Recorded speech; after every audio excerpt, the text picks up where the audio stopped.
Bonjour à tous et bienvenue sur la chaîne YouTube Vague et Vent. On est très content de vous recevoir et surtout de recevoir Edgar Ulrich. Salut Edgar. Salut Antoine.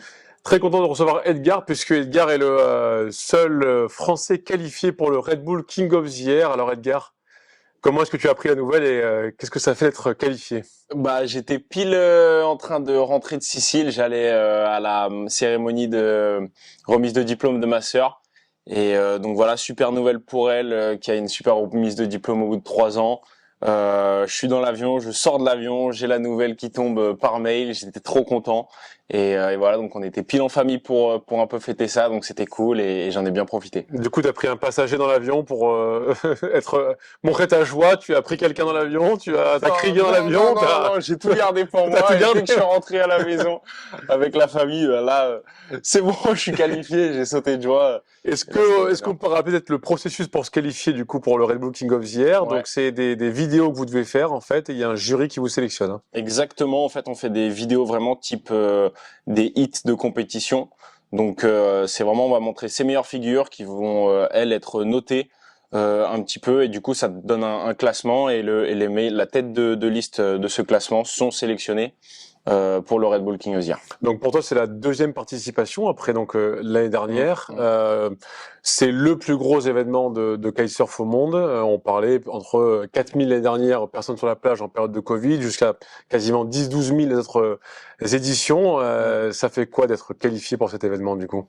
Une deuxième fois. C'est complet, enfin c'est le Graal du kitesurfer. C'est un peu nos Jeux Olympiques dans la partie un peu big air et expression du sport. Ouais, donc c'est vraiment l'aboutissement d'une bonne saison d'entraînement, d'avoir bien monté ses projets vidéo, de sortir ses meilleurs tricks en vidéo. Donc ouais, c'est vraiment en fait, il y a tout qui s'aligne. T'as toute ta saison que t'as faite s'aligne sur cet événement. Ça finit à la fin de l'année. Tu finis en beauté avec le King of the Year, donc c'est vraiment tu clôtures en fait le King of the Year, la clôture d'une bonne saison quoi. Alors justement, comment est-ce que tu te prépares à un tel événement? Parce que il faut quand même rappeler, peut-être pour les gens qui se rendent pas forcément compte, vous allez à des hauteurs complètement folles. On parle entre 20 et 30 mètres de hauteur sur les sauts, avec des tricks toujours plus fous. Concrètement, comment on se prépare à naviguer et à rentrer de tels tricks? C'est tout au long de l'année sur l'entraînement que ça se joue, être bien sérieux sur ses entraînements, pas de fatigue, pas d'alcool avant les entraînements, on est concentré, si les conditions sont pas bonnes, on va pas non plus tenter le diable. Voilà, donc c'est vraiment un entraînement bien régulier et la préparation avant l'événement qui elle aussi se fait dans la concentration, dans le calme, du moins pour ma part. Je sais que d'autres riders ont parfois d'autres habitudes.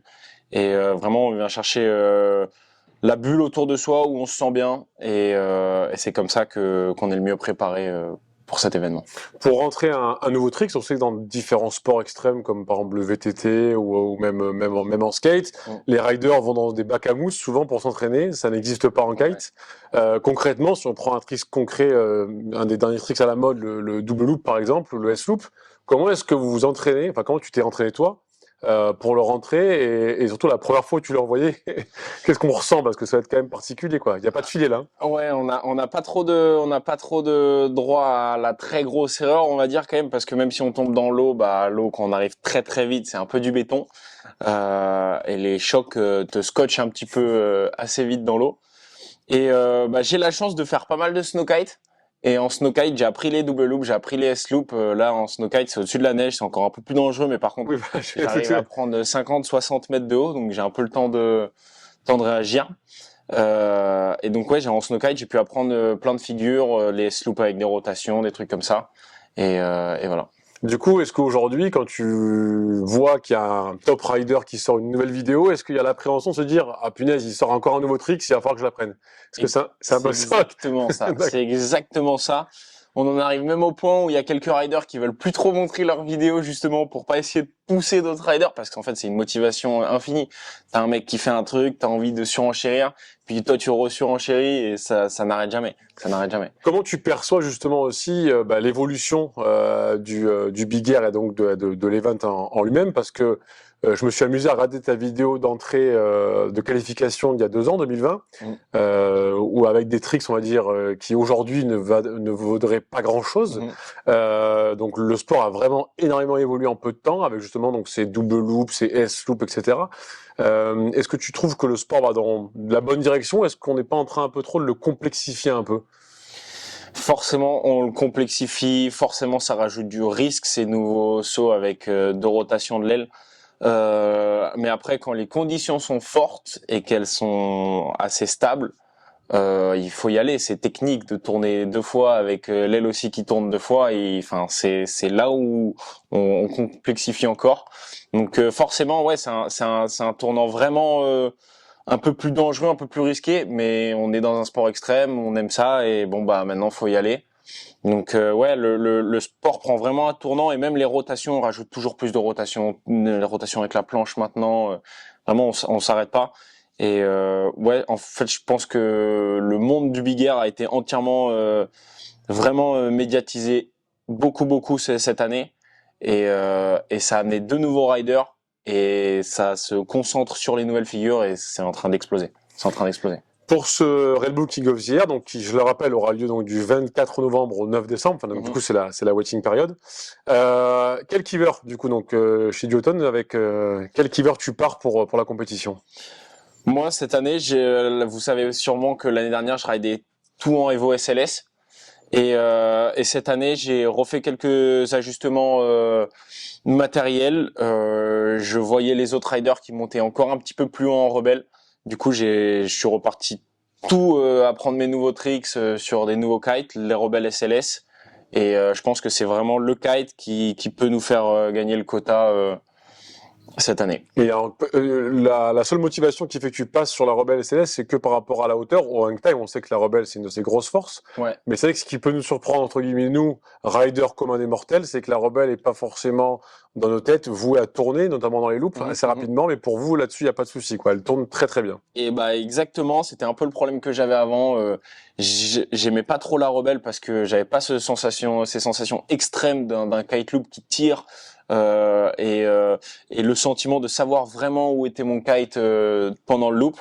Et là, bah cette année avec les nouveaux kites, tout redevient. On a la sensation du kite, on a le kite qui tire, qui perd pas de vitesse pendant le kite loop et donc ça nous fait vraiment, il monte plus haut en plus. Donc j'ai tout bénef. Voilà. Avec les différents riders du team international du automne, tout le monde part plus ou moins, qui sont aussi qualifiés du coup pour la compète. Je pense à Ronaldo notamment. Tout le monde parle sur Rebelle. Enfin, vous en discutez un peu entre vous. Tout le monde est full Rebelle. Rebelle SLS. Tout le monde, il n'y a pas de débat. Au niveau de la barre, thrust bar classique ou click bar du coup pour toi? On est parti sur des thrust bars. Ok. C'est la seule barre, toute la gamme Duotone, je ride tout le temps avec une click bar. Beaucoup plus de contrôle, beaucoup plus facile. J'adore la barre, elle est incroyable. Et en freestyle, c'est complètement légendaire. C'est trop agréable, le bord des chocs est fin. Mais par contre, en big air, on a seulement sur la Rebelle SLS. J'adore la thrust bar. On a un peu plus de feeling. La barre est un tout petit peu plus légère. Et en big air, on privilégie ça quand on va dans des tricks assez pointus. Assez pointus, ok. Au niveau du Twin Tip, du coup, Team Series, Raimé, SLS? On part sur Raimé SLS, nouvelle construction complètement dingue, complètement folle. La board est un peu plus rigide que l'année dernière. Donc maintenant on commence à atterrir encore un peu plus fort. Les pops aussi sont un peu plus chargés, on charge de plus en plus, on monte plus haut. Et la board, du coup, elle a pris un petit coup d'évolution pour tenir un peu ces conditions-là. Donc c'est parfait, c'est une board sur laquelle on est trop content de. Alors une board, je sais pas si on peut la montrer, mais j'ai l'impression que tu l'as un petit peu customisée quand même aussi pour ta pratique justement. Hop là. Avec un petit pain de mousse. On va la montrer dans ce sens. Ouais. Hop, ici. Ouais, on a un pain de mousse qu'on reçoit en fait. On a plusieurs adaptations sous les pads pour avoir différents types de confort sous nos pads chez Duotone. Et du coup, là, on le découpe et on le colle avec de la colle néoprène. En fait, et lorsqu'on va faire tourner la planche, etc., ça nous fait en fait un grip en plus à attraper et amortisseur aussi parce que quand la planche tourne vite, de temps en temps, elle rebondit sur nos doigts. Alors que là, ça rebondit beaucoup moins si c'est un peu souple. Donc c'est cool. Et également, là, je vois au niveau de la poignée centrale avec des petits pavés de bois. Exactement, ça ne va pas trop le montrer normalement. Ah pardon. Bon, alors, on montre pas trop. Vous n'avez rien vu. Si.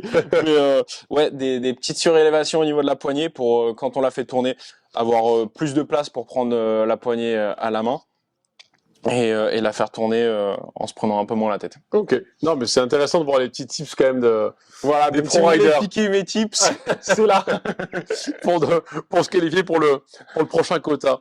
Pour revenir justement un petit peu à la compétition en elle-même et pour que tout le monde puisse comprendre un petit peu comment ça fonctionne, concrètement, le système de notation, parce qu'on sait que chaque année, c'est toujours le grand débat. On se rappelle des différentes éditions, notamment Marc Jacobs, pour ne pas le citer, mais enfin pour le citer justement, était très en colère de la notation des juges. Comment ça fonctionne? Vous êtes noté comment? Est-ce que c'est la hauteur qui compte? Est-ce que c'est le style qui compte? Est-ce que c'est la technicité? C'est un peu les trois, mais est-ce qu'il y en a une des trois qui qui est plus importante que les autres? Alors sur nos compétitions, quand on sort de briefing, c'est 70% hauteur. Okay. C'est vraiment 70% de notre hauteur. Et après, les derniers 30%, c'est là où on en vient à cumuler le côté extrême, la technique et l'exécution du tricks. D'accord. Si c'est propre, si ça atterrit correctement, sans butt check, etc. Ça vient vraiment jouer que dans ces trois facteurs-là, viennent jouer que dans les 30% de la note. Les 70% restants sont vraiment la hauteur. Donc c'est là où on a été impressionné l'année dernière de voir Janek qui s'était fait battre par Joshua Emmanuel. Et Janek qui avait une technique, des tricks incroyables, vraiment une aisance en l'air qui était complètement phénoménale. Mais Joshua avait pris un peu des lignes courtes, il arrivait à monter très très haut, même en ligne courte, et il envoyait des kite loops vraiment extrêmes. Et bah ça a primé comparé à la technicité des figures. Du coup, Edgar, alors pour, on va dire un petit peu les riders qui n'ont pas la chance ou pas les cojones, est-ce qu'on pourrait dire de monter à 30 mètres de haut et d'envoyer un gros kite loop? On se pose toujours la question, qu'est-ce que vous ressentez à de telles hauteurs et en prenant de tels risques? Voilà, est-ce que c'est l'adrénaline ou un petit peu le dépassement de soi, la peur aussi? Qu'est-ce qui prime quand tu rentres des tricks pareils? Bah c'est exactement ça, c'est l'adrénaline, on vient prendre une bouffée d'adrénaline, le kite qui tire, on aime bien sentir le vent, les éléments, on ride un sport qui est assez extrême et c'est pour ça qu'on a ce côté addictif au kite loop, aux sensations extrêmes. Donc ouais, les loops, les double loops, les S loops, c'est gros moment de traction après petit moment de chute libre. Donc c'est vraiment que du plus dans nos sauts, contrairement à un saut normal où on est tout le temps tiré, on sent vraiment notre aile. Là, ça tire un coup, après ça tire un peu moins. Bon bah c'est le kite loop, c'est le truc qu'on kiffe et ouais, c'est vraiment une bouffée d'adrénaline et du coup avec le temps, plus trop de peur, mais voilà, c'est le grand kiff. Est-ce que tu as déjà eu vraiment une fois où tu t'es dit là j'ai eu chaud quoi, ou il y a eu une fois où tu t'es dit là c'était vraiment Oui, chaud. ouais, bien sûr, même plusieurs fois, ça peut arriver plusieurs fois par session même, où tu fais un loop et tu fais oh le kite s'arrête un petit peu en face là, moi je commence à retomber vite et finalement le kite reprend. On a la chance d'avoir des kites qui fonctionnent vraiment bien en règle générale maintenant, tous les kites sont tellement développés, c'est trop bien. Et ouais donc des fois t'as des gros coups de flip en l'air, t'as plus rien dans la barre. Et finalement, ça revient, tu prends ta vitesse, t'es reporté pour la réception. Ça repart Là, tu comme fais il faut. bon, bah, c'est bon, un petit coup de chat, quoi. Est-ce que tu as des protections particulières du coup pour la booking of the year? Est-ce que c'est obligatoire? Est-ce que tu vas en mettre? Est-ce que tu mets une impact vest par exemple ou quelque Alors, chose? l'impact vest était fortement recommandé, mais pas obligatoire. Ok. Le casque non plus. Moi, je ride sans impact vest. J'aime bien être complètement libre de mes mouvements. Et je pense aussi que j'ai une théorie comme quoi l'impact vest est plus large dans l'eau. Si tu impactes, tu prends plus de charge à l'eau. Alors moi je suis pas quelqu'un de très musclé donc quand je tombe dans l'eau je suis un peu une noindie, je me faufile Tu te bien, je fends, fais des quoi. petits plongeons, ça marche très bien. Donc les impacts ne font pas trop mal en règle générale donc c'est plutôt cool. Parmi les 18 riders donc, qui sont qualifiés, bon, c'est Mm. tous évidemment des top riders. Est-ce qu'il y en a un pour toi qui sort un petit peu du lot, en tout cas qui est ton concurrent direct pour la victoire finale? Un ou plusieurs? Oui. Oui, pour moi, il y a un rider qui sort du lot. En fait, je dirais qu'il y a 3 catégories de flotte un peu dans le King of the Year cette année. Euh, il y a la tête de liste un petit peu avec donc Liam, Hilvloot qu'on a vu qui faisait des énormes sauts. On a Lorenzo Cassati, on a sûrement Luca Cerotti aussi qui fait partie de cette flotte, qui est assez impressionnant. Et après on a Andrea Principi qui sort vraiment du lot, qui rajoute une ou deux rotations de plus que tout le monde sur tous les sauts quasiment, qui a une aisance en l'air incroyable. Donc ouais, c'est le mec à prendre cette année. Et voilà, je bosse bien dessus pour être au top de ma forme, au top de mon niveau et voilà. Du coup, tu pars quand, si tout va bien, pour l'Afrique du Sud?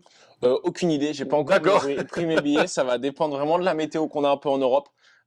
Si je peux aller m'entraîner sûrement à Tarifa avant de partir en Afrique du Sud, ou alors si la saison commence à être plutôt bonne assez tôt, eh ben je prends direct mes billets et autant y aller et s'entraîner sur place. On voit sur tes deux différentes boards des stickers Youngblood, donc un peu l'envie de partager avec la jeunesse, on va dire. S'il y a des jeunes qui nous regardent, ce serait quoi le conseil que tu pourrais leur donner pour un jour se qualifier pour le quota? S'il y a un conseil que je peux donner à tous les jeunes qui rêvent un peu de kite et qui veulent devenir pro rider, c'est vraiment foncez, entraînez-vous et il y a tout le reste qui va suivre derrière. Moi, je sais que j'étais un petit jeune pas trop demandeur à mes parents de trucs comme ça, d'acheter du nouveau matos. J'ai pas trop beaucoup d'aisance à parler aussi à mes sponsors, demander énormément de choses. Et en fait, en s'entraînant, en montrant qu'on est là sur toutes les compètes, qu'on participe à tous les événements, faire les présentations sur les tests, à la plage, rencontrer les magasins. Et en fait, ça fait vraiment partie de la globalité de la vie d'un kitesurfer. Et en étant présent tout le temps et s'entraînant comme un dingue et faisant petit à petit des podiums, il y a tout qui suit derrière. Vraiment, c'est toute une machine. Il y a des gens qui vous regardent. Tous les team managers, un peu toutes les marques ont vraiment un œil sur les jeunes. Parce que c'est la nouvelle génération et vraiment pour tous les nouveaux kites qui sortent, ils aiment bien avoir des petits jeunes à qui associer les kites et l'image. Donc ouais, si vous êtes un petit jeune et vous rêvez de kite, foncez, entraînez-vous et il y a tout qui va suivre. T'as démarré à quel âge toi, le kite du coup, Edgar? J'ai commencé mes premiers bords à l'âge de 9 ans et à 13 ans, j'ai commencé vraiment les compètes sérieusement. Et ça fait 4 ans, 3 ans que je suis pro rider. Et ton premier kite, c'était quoi? Mon premier kite, c'était des Dice à l'époque. D'accord. Quand Dioton s'appelait North. Ça fait North, ouais, ok. Exactement. Et ton premier kite loop, tu te rappelles un petit peu la première fois? Non? Mon premier kite loop, 12-13 ans, pareil? 14 ans. Ah ouais, d'accord, ouais. 14 ans. 14 ans, mes premiers loops avec rotation.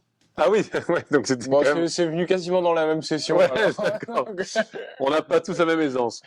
Bon, en tout cas, Edgar, merci beaucoup d'être venu du coup sur la chaîne Vague et Vent pour nous parler de cette très bonne nouvelle. On est vraiment content pour toi que tu sois qualifié pour le Red Bull King of the Year. Et puis, rendez-vous du coup du 24 novembre au 9 décembre prochain, 2022. Pour te suivre, ce sera évidemment, on relaiera sur Vague et Vent et puis on te suivra bien sûr avec parce que ce sera évidemment retransmis en direct et on suivra ça de près en espérant te voir au moins en finale. Hein, on peut au moins c'était ça. Ouais. Une petite finale, ouais. objectif. Ouais, exactement. Merci beaucoup.